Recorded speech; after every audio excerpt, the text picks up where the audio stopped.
One thing that I'm seeing work really well for brands is these non-promotional click-based campaign, weirdly relatable pieces of content layered in throughout the emails. These kind of cool concepts that lead to this moment that's unique for that specific person. That's where you really unlock lots of clicks. The thing that I'm starting to realize more and more as an agency is there's some things that AI is crushing it for, and there's some things that AI is unproductive and creating more problems for. Those in-between emails where I think a lot of brands get made. You really have to stand out with really creative concepts. Email, which I think is always interesting, is like people are always trying to find a way to level up and they want better, but they don't want to do the work behind it. And they turned AI thinking that it's going to make them better because they loaded all this historical data or information or copying other people, and it just doesn't work. What's going on, everybody? We're back today with Phil. We're talking AI copywriting subject lines. We're talking about unique ideas for click and engagement in 3, 2, 1. From the open to the click, they're the masters of the flow. Just watch your list grow and your leads turn to go. Did we retain you so far, or do we have to extend it? If you want results, you know you gotta send it. Yeah, you know you gotta send it. Yeah, you know you gotta send it. Yeah, you know you gotta send it. What is up, everybody? Welcome back to Send It, a show about email, SMS, and retention marketing, specifically focused on e-commerce. My name is Jimmy Kim. I'm the host here today, and today we have a very special guest in the house. Phil, welcome to the show, man. Excited to be here. Thanks for having me. Yeah, absolutely, Phil. Well, look, I want to get started right away, and I want to dive into this AI stuff. But before we dive in, let's just set a quick background about yourself, because you know what's interesting is before every show, I will usually jump on and go look and investigate and dig. And, you know, I knew about your brand background, which is really cool, but I didn't know that you were an account executive at one point. You've worked in like mutual funds and like all sorts of different things. You have a pretty interesting little resume. So I'd love to hear your story a little bit and tell us really about how you got to where you are today and what you're doing today too. Yeah, for sure. No, excited to be here. Happy to kind of dive in. I guess my story, starting out like from a university standpoint, like I initially started out in like finance and economics. That's when I was younger. I wanted to trade stocks, and I was reading books about stocks and businesses and how to value things and what's a trader. And once I got into actual like university and I figured out like what does finance actually mean and like what are the career paths, it kind of led me towards like this like investment banking path. I did a summer in that world, and very quickly realized that's not the world I wanted to go into. I knew I liked like finance, and the reason I liked it was because I love to study businesses and find out like what made them tick and what made them grow. And I realized like, hey, like this is super interesting, but I actually want to like build businesses, and I want to keep seeing what makes them grow. And so while I was in university, I actually started like my own sock company with my roommate at the time, who I still work with to this day. And that was my first kind of foray into e-com. And then the brand was just kind of starting out. We were just figuring out what the hell e-com was and how things worked. And so my business partner and I both took jobs working at Procter & Gamble coming out of school. So we were kind of side hustling the sock company, and I'm happy to go into details, but just figuring it out. Honestly, had no idea. And this is like the days when like Bombas was like kind of blowing up, and we had started a sock company at the exact same time, but we were not blowing up to the extent they were. So we're just trying to figure out what the hell was going on. And so we were doing that while working kind of corporate day jobs. And yeah, so I worked at P&G, kind of worked my way up until I was basically managing like the biggest healthcare account in Canada, selling like all the stuff you probably know about, like Vicks, Metamucil, Align, all these like really big brands, but also like Oral-B, toothbrushes, and like all of like P&G's really big healthcare products. Did that for a couple of years, did that through COVID, which was insane and crazy for a bunch of reasons. But coming out of COVID, my business partner and I kind of looked at ourselves and our future in like our careers. And we knew like deep down we were entrepreneurs, and we love to build, we love to learn, we love to just work on cool stuff. And so we kind of both said, screw it. The sock company, which had grown up until COVID, took like a tumble because it was a sock company for men's like funky socks. We kind of guys stopped going to the office during COVID, so that business took a tumble. So COVID, we kind of made it through COVID. our stock company is like a skeleton of what it once was, and we're kind of done with our careers. We want to do something else and start a new business. So we quit. Both of us quit at the same time, and we started our second kind of brand, which was Pearly, and that was a DIY bubble tea kit brand. And I'm happy to go into more detail of kind of why we landed on that business, but did a bunch of trips to Taiwan, made a really awesome product, and like long story short, the demand for the brand and the product was just not really there, so the unit economics didn't really work. But the happy outcome of that is, as I was building it, a lot of friends of mine and also other brands saw the work we were doing, and they were like, "Hey, this is kind of cool. We like your ads, or we like your emails. Can you do it for us?" So I just started side hustling like random e-commerce projects. I was doing whatever, not just to like make money on the side and like fund our brand, but also it was just cool. Like the first time ever, like brands were just like letting me kind of see under the hood, like how things were working and fix stuff for them. And like that was really interesting. And then as we kept doing that more and more, random brand projects became like real client projects. The retainer started growing to the point that one day my business partner and I, like after we shut down our bubble tea co, we kind of looked at each other and we were like, "Hey, this isn't freelance anymore. Like this is an agency. Like we've got a couple of people who are like contractors, but they're working full time." And so that was the moment where we were like, "Hey, we should stop," because you know how it is at ecom. All the brands hate the agencies. Oh, you know what I mean? You can't avoid that. And so we were kind of avoiding calling ourselves an agency. And at that point, I was like, "Screw it. Let's go to the dark side. Let's see how we can help brands, and like if we kind of just like own it and start and like position ourselves as like, hey, we're an agency, come like we're open for business." It from that day on, like things worked out really well for us. And initially we were doing a lot of freelance work, but eventually we shifted over to just email, and that became our core focus. And the reason for that is like I've got a lot of hot takes I can go into on like different types of agency services, but for me, email was the one where I saw a lot of brands kind of dropping the ball, and there being just so much upside from a revenue standpoint that like they were missing out on just because they didn't have either the expertise or the time to execute on. And that was like the perfect agency solution. And so we kind of dived straight in, and the rest is history. So how many brands or clients do you have today that you're working with? Yeah, we've got a couple dozen now that we work with. Initially, we started out working with like the smallest brands, like kind of names you've never heard of. And now it's super awesome. Like we're working with a bunch of 8-figure brands, which has been like just a super cool learning experience. And the goal is like going into next year, the year after, like working with more 8-figure, more 9-figure brands, and kind of building from there and just kind of showing people what we can do and building up our rep as an agency. Hey, you guys want to stay connected with us? Guess what? We send a daily retention newsletter out that you should join right now. If you're not a part of it, it's at ecomemailmarketer.com. It's completely free. We send it to your inbox daily. We do breakdowns. We talk about the latest things. We talk about the latest tools out there. There's so much you can do. Plus, we even talk about the pod, of course. So if you're enjoying the pod, you want to be here, you want to listen to us, you want more email and SMS retention marketing tips, tactics, tools, tricks, whatever it might be, head over to ecomemailmarketer.com. We probably have something free that we're giving away right now too on top of that. So go get that, download it, join our newsletter. We'll see you there. Yeah, I mean, the reality is like an 8-figure brand, it's also way easier to move a needle with them just because the lists are larger and the data sets, and they're paying and spending on advertising and all that stuff. So very cool, man. It's a cool story to hear of, you've made the shift from the brand to the agency side. You've done a little bit of everything here and you've kind of seen all of it. I'm sure the skills that you learn along the way are invaluable in a lot of these situations, which is where I think it's always good. I always tell people, like, if doing one thing or just being one part of it, you really don't get to open your eyes up to see all the different things. And, I've been on the brand side, I've been on the agency side, and I've been on the SaaS side actually. And all three are significantly hard, and people go, which one was the hardest? And I'm like, all of them are hard. It doesn't matter which one it is. It's a business. And as you know, and I know, like business or being, someone who's in charge or doing things, like it doesn't get easier just because you shift to something that might seem easier, right? Everything else is a different challenge.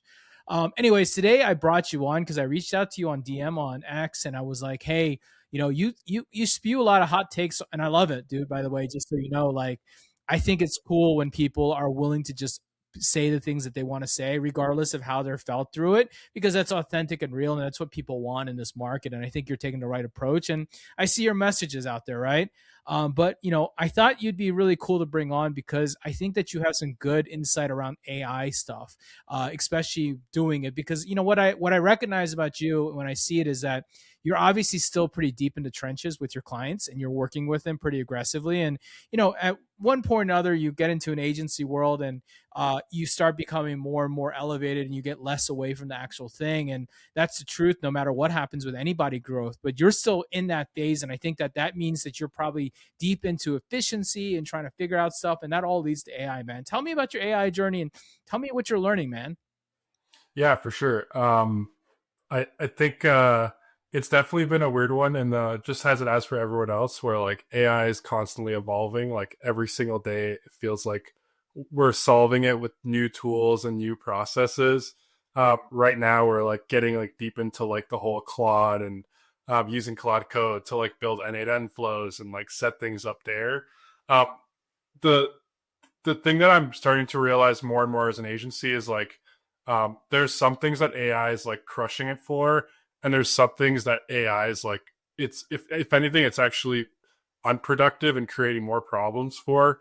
And so when I say that, like I think from a, like a process standpoint, like building like internal processes for an agency, which is like probably the boring stuff people don't want to hear about, but there's so much opportunity there from like for brands and for agencies of just like project management, making sure your projects get pushed along, doing all the checks, analytics, all these like kind of like nuts and bolts. Like I think that's where there's a lot of improvement.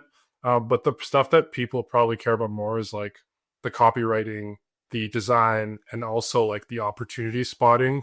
Like where's the opportunity there? And for us, like the biggest alpha, like design has been a huge one. We've been kind of training our team every week on our like team calls. We're actually having kind of like an AI moment where we give the whole team, doesn't matter if you're copywriter, designer, project manager, everybody on the team is kind of prompted with like, hey, you have to design like a hero section for this brand. Here's some like rough copy in like 5 to 10 minutes tops, like spin up a cool hero image only using Gemini. And so we're training the team to show them like what is possible in like a very short time frame so that they can get in the habit of actually using AI to do different things.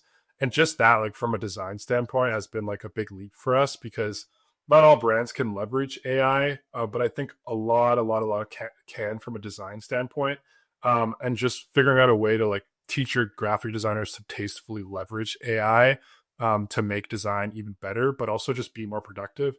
That's been a huge unlock so far. From a copywriting standpoint, feel free to interrupt me, but yeah, from a copywriting standpoint, I think that's probably been the trickiest part. And like, that was one of the things we were kind of exchanging DMs about and what I've been sharing a lot. I'm finding, I'll give an interesting analogy, which is like, we're hiring right now like copywriters for our team. And I would say like 90% of the applications that are coming through are just obviously like ripped right off of ChatGPT, which is like so insane to me because the very essence of that job is like that you're like creative and you're writing and like you put it kind of like pen to paper at like, it's just like that's being completely lost. And it's not even the fact that like I can pick up on the obvious like M dashes and like the certain phrases that ChatGPT loves to spew. It's more like the ideas just aren't there. Like we're seeing kind of this like degradation of like the concepts that are coming our way and like what people are coming up with. We're almost seeing like people are becoming lazier and lazier with their ideas because they have ChatGPT and they think the ideas ChatGPT is giving are good and like good enough.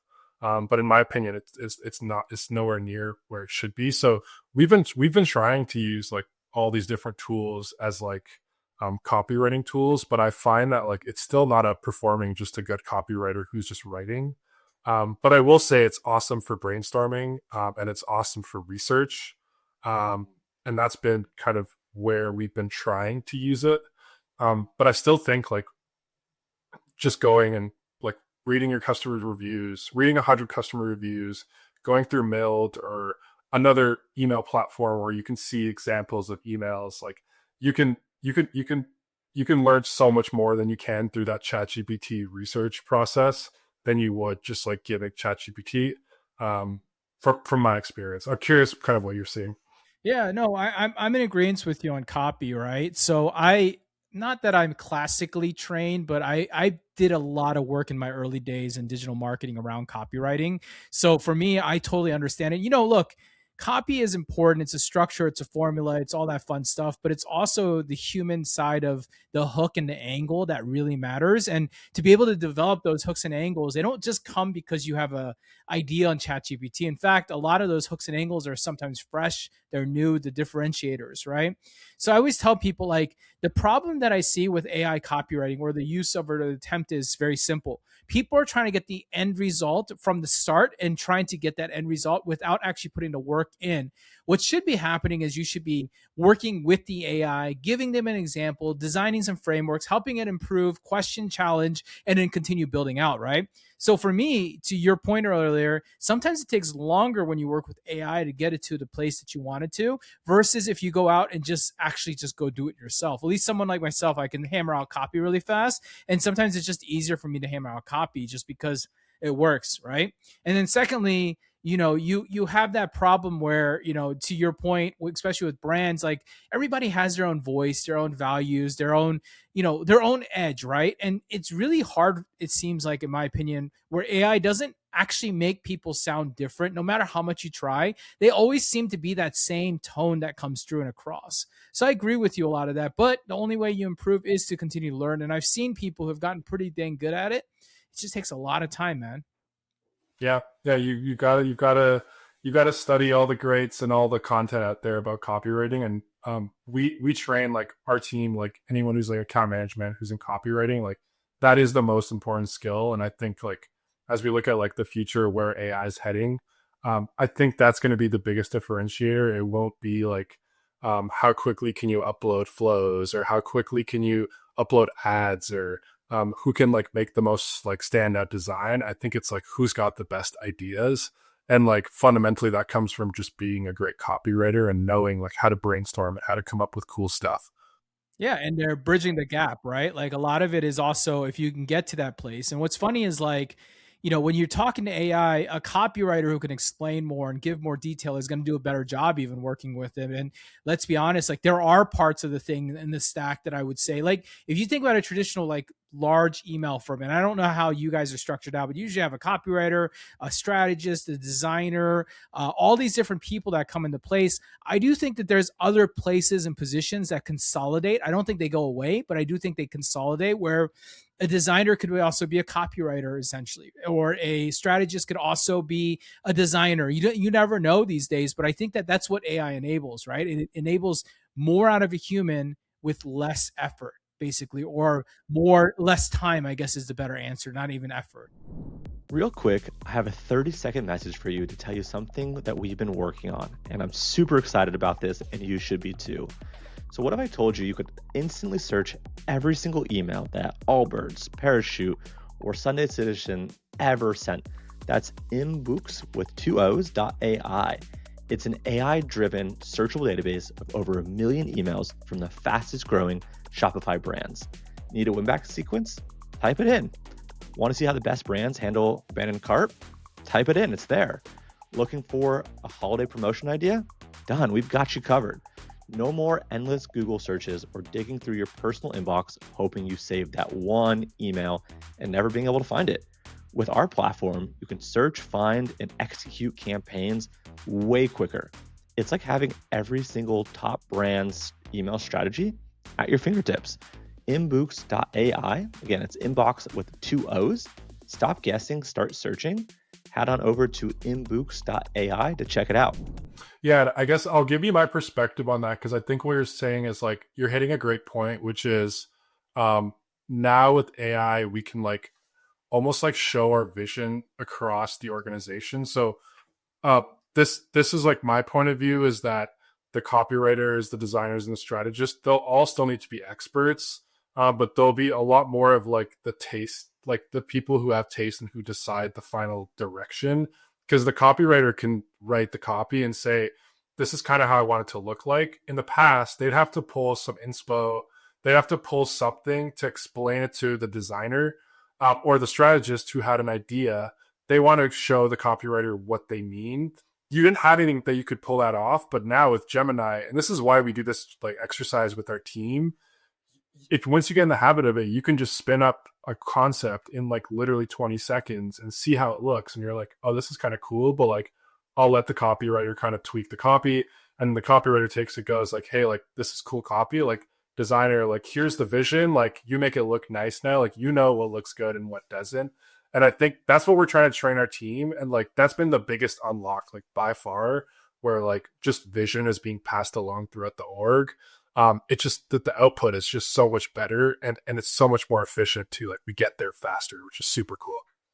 You know, another point I'm going to talk about is like the data side of things. And I'm curious on your take here because we're talking about this stuff is with data, which is interesting is this, right? When you like ingest your ESP data inside of your Klaviyo, your Omniset, whatever it might be, and you're ingesting your data, you are pulling a lot of historical data back into the system. But there's two things that I started to think about recently about that historical data that makes it really interesting.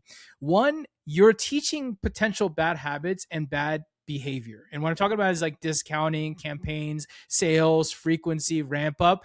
And a lot of times when you're digesting that data in, you're telling it to take on the data and then take that thing to scale ultimately of like the bad habits that you had, which outputs the wrong desired output when you're trying to get to the other side, which everybody's talking about personalization and different things. What's your take here, man? Like, this is like my fundamental problem where I'm like, data from 5 years ago is not helpful for your brand. Only like the last 30, 60, 90 days of data actually matters. Everything else is kind of irrelevant in this space.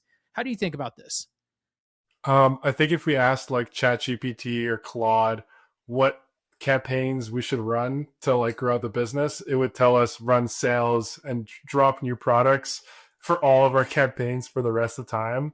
And like the reality is like it doesn't understand the concept of a brand. It doesn't understand the concept of margin, the legal implication of running a sale constantly. Like there's so many layers to it. And that's been a big point for us with like clients has been figuring out those like in between moments, like what is the right copy. And like, that's where we've been getting into that's where like our whole conversation of copy, I think really starts to evolve about like, it's very easy to write that sale email or that new arrival email because the concept does most of the work. But those in between emails are like where I think a lot of brands get made because you really have to stand out with like really, really, really creative concepts. And that's where we spend a lot of time with the brands we work with on figuring out like, what are those brand moments? What's super interesting?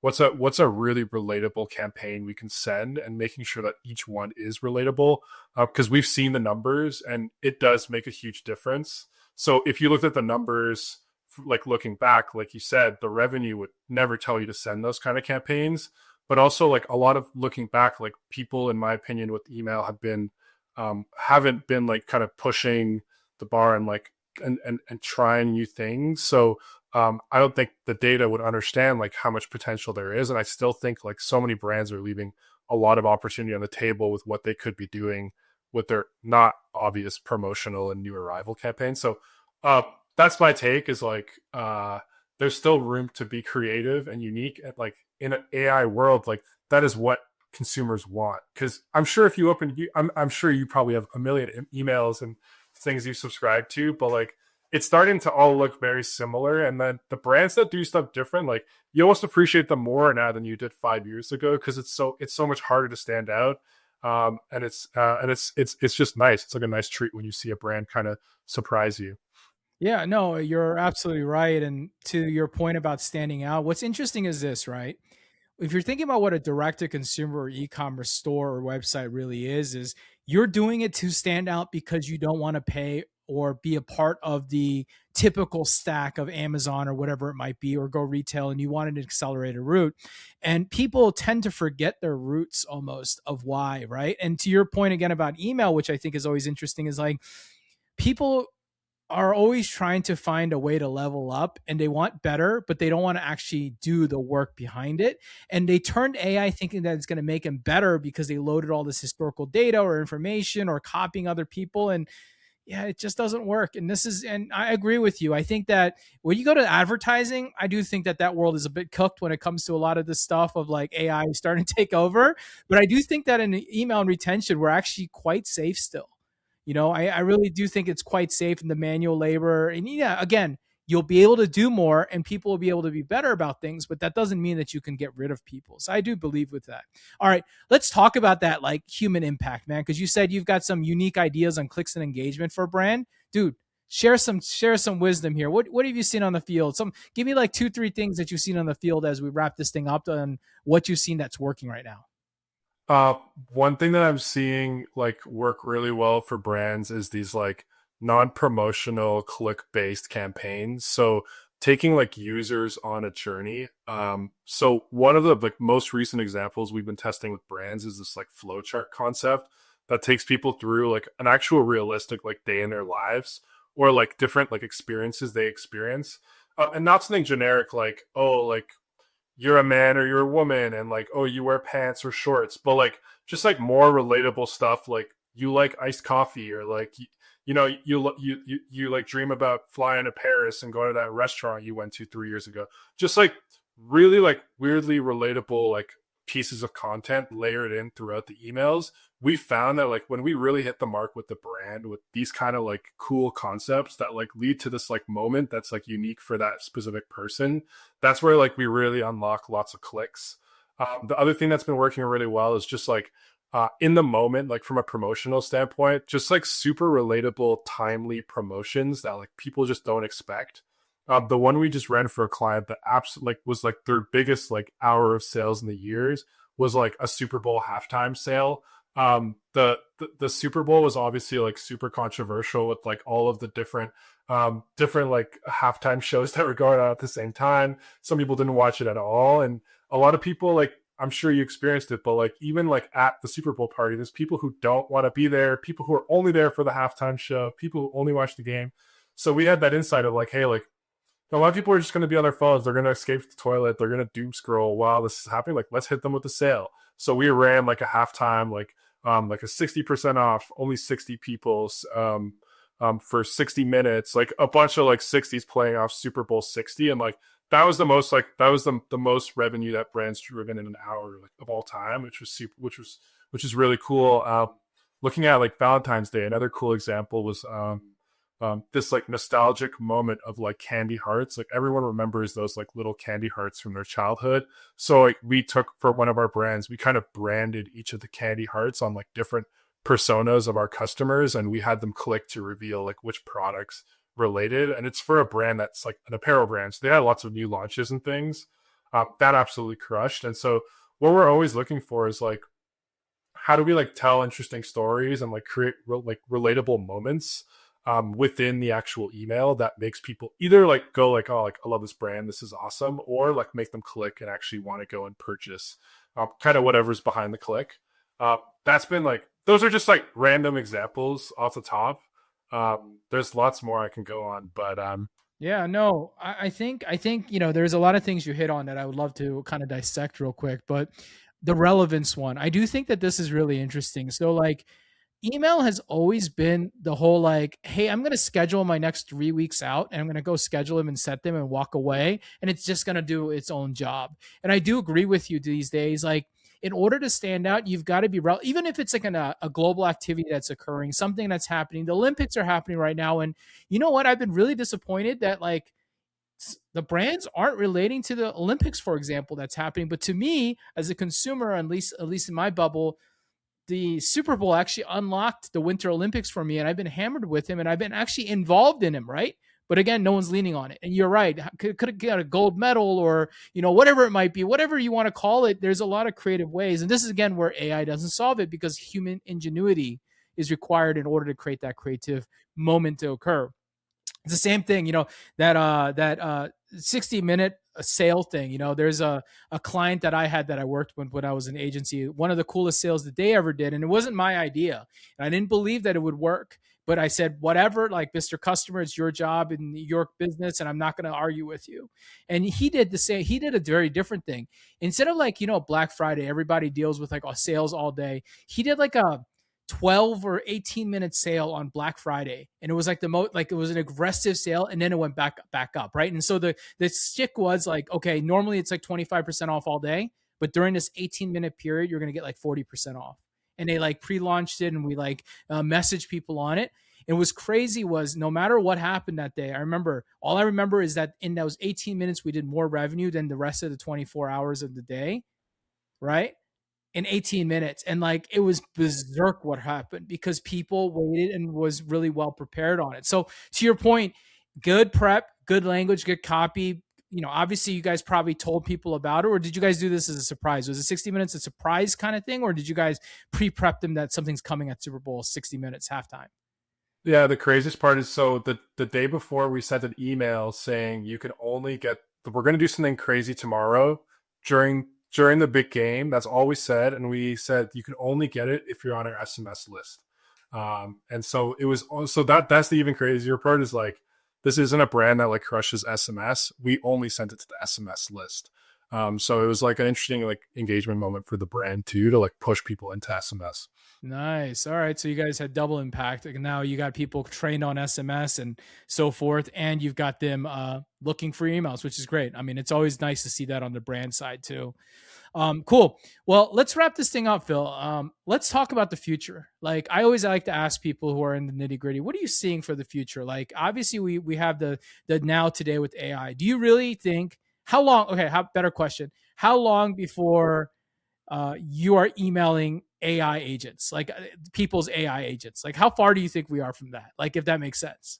Like, I believe there's a future, basically, Phil, that one day you're gonna have to write two emails, one for the consumer and one for like an AI agent. You know how you used to write plain text emails on HTML, layer them in? The plain text is going to be for the AI agent. Like, you're going to put a bunch of hidden code in there, and it's not going to even be English, but it's something that digests, creates, and educates the AI agent for the consumer, the Claude bot, or whatever it is, to educate the human on the other end to make a decision on.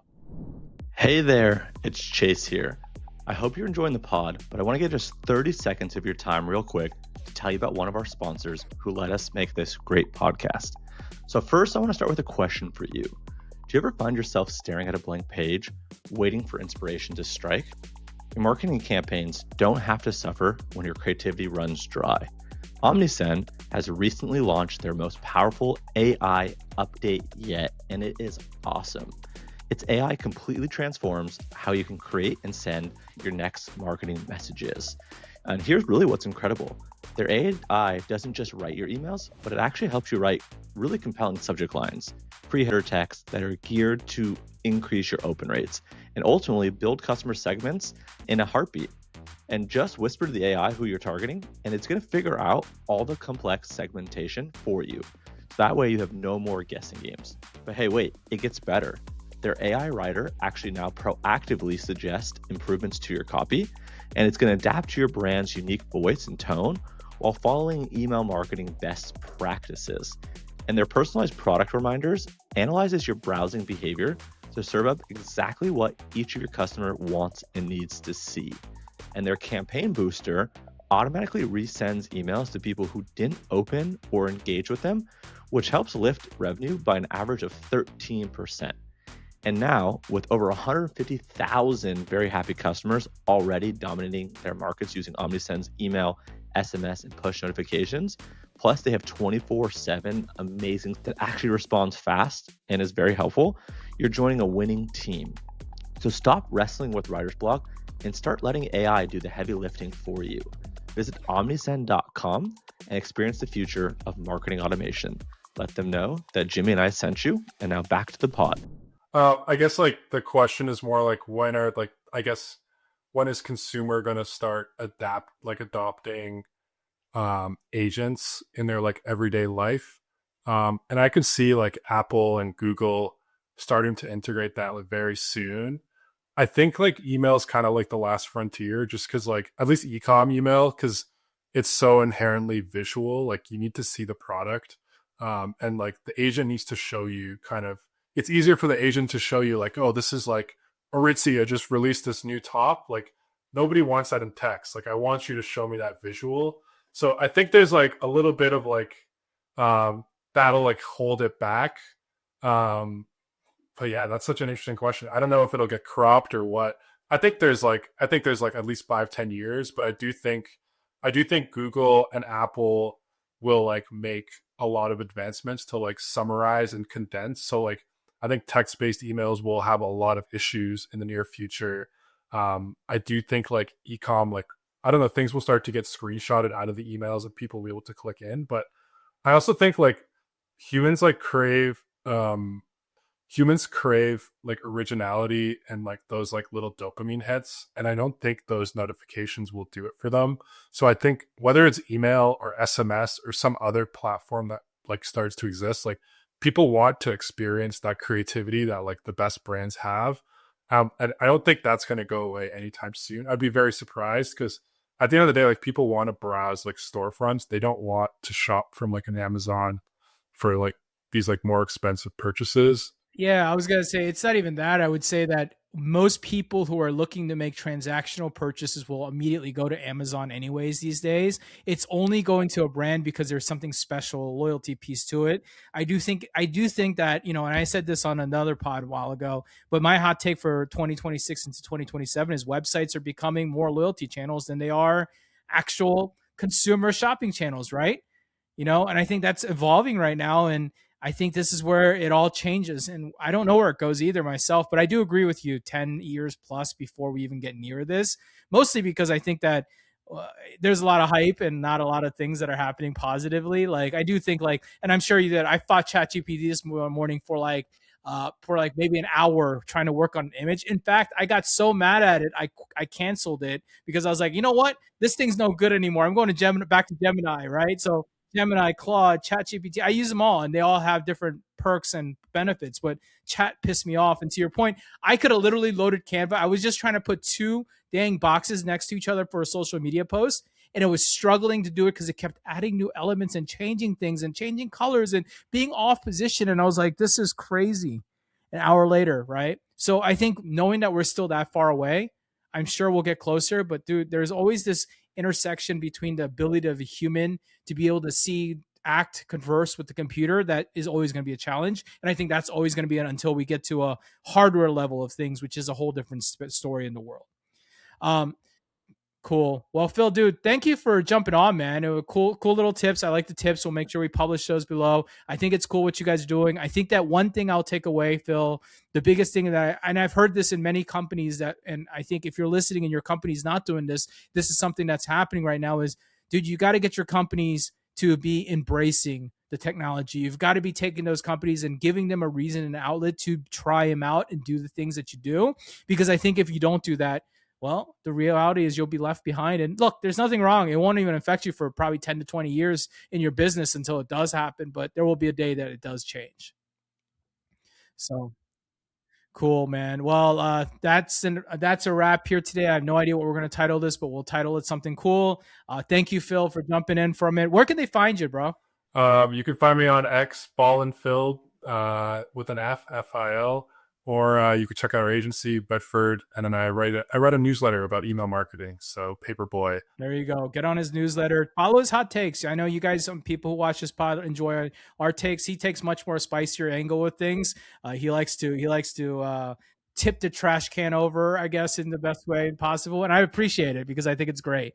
And it's cool to see that. But thank you, Phil, for being here. Have a great one, guys. I'll see you guys on the next one. From the open to the click, they're the masters of the flow. Just watch your list grow and your leads turn to go. Did we retain you so far, or do we have to extend it? If you want results, you know you gotta send it. Yeah, you know you gotta send it. Yeah, you know you gotta send it. Yeah, you know you gotta send it.